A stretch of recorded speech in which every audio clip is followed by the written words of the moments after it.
मायावती का तंज, चंद्रशेखर आजाद पर निशाना। यूपी की सियासत में क्यों मची है हलचल? क्या चंद्रशेखर आजाद बन रहे हैं मायावती के लिए सबसे बड़ा सियासी खतरा? उत्तर प्रदेश की सियासत में मायावती और चंद्रशेखर आजाद के बीच बयानबाजी ने हलचल मचा दी है। मायावती ने बिना नाम लिए एक्स पर लिखा, कुछ लोग बरसाती मेढकों की तरह उछल कूद करते हैं, उनका मकसद बीएसपी के वोट बैंक को तोड़ना है। सियासी हलकों में माना जा रहा है कि यह तंज चंद्रशेखर आजाद पर था, जो दलित मुस्लिम एकता की अपील कर रहे थे।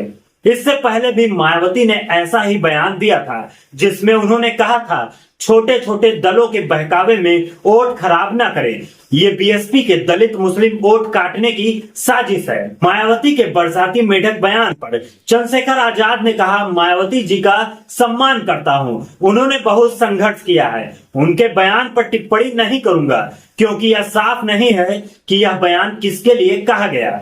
फिर तंज कसते हुए बोले, जनता ने आकाश आनंद को नकार दिया है, इसलिए उन्हें बार बार पार्टी में बाहर भीतर करना पड़ रहा है। चंद्रशेखर आजाद ने मायावती पर काशीराम के आदर्शों से भटकने का भी आरोप लगाया। एक अन्य बयान में जब मायावती ने आकाश आनंद को पार्टी से हटाया, चंद्रशेखर आजाद ने कहा, मायावती के फैसलों के साथ हम खड़े हैं। मायावती बड़ी नेता हैं, उनके कार्यों में हस्तक्षेप ठीक नहीं। उन्होंने यह भी कहा कि मायावती ने पहले अपने भाई को राष्ट्रीय उपाध्यक्ष बनाया, फिर भतीजे को राष्ट्रीय कोऑर्डिनेटर, फिर आप परिपक्व कहकर हटा दिया और अब फिर जिम्मेदारी दी। यह उनकी कमजोरी दिखाता है। यह बयानबाजी यूपी में दलित वोटों 21 से 23% की लड़ाई को और गहरा रही है। मायावती का जाटो वोट 14%, आधार कमजोर हुआ है।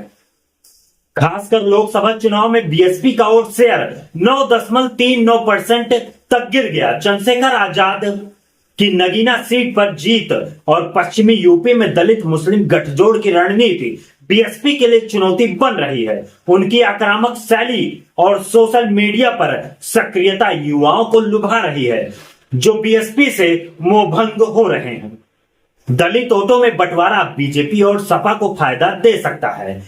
बीजेपी गैर जाटो दलित 8% को लुभा रही है और सपा पीडीएफ फार्मूला मुस्लिम वोटों 19% पर असर डाल रहा है।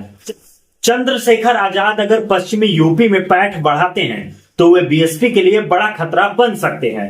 उनकी मुस्लिम दलित रणनीति सपा के वोट बैंक में सेंध लगा सकती है। मायावती की सर्वजन रणनीति और ओबीसी को जोड़ने की कोशिश बीएसपी को मजबूत कर सकती है, लेकिन आकाश आनंद की अस्थिर स्थिति और पार्टी में मतभेद रुकावट बन सकते हैं। मायावती और चंद्रशेखर आजाद की यह जंग यूपी की दलित सियासत को नए मोड़ पर ले जा रही है। मायावती का अनुभव और चंद्रशेखर आजाद की युवा अपील के बीच यह लड़ाई यूपी की सियासी भविष्य तय करेगी। क्या मायावती अपनी सियासी ताकत बरकरार रखेंगी या चंद्रशेखर आजाद दलित के नए नेता बनकर उभरेंगे? यह सवाल यूपी की सियासत को गहराए हुए है। आप देख रहे हैं सोशलिस्ट आर के चौधरी यूट्यूब चैनल। अगर आपको यह वीडियो पसंद आया हो तो शेयर करें, कमेंट करें और लाइक करना ना भूलें। धन्यवाद।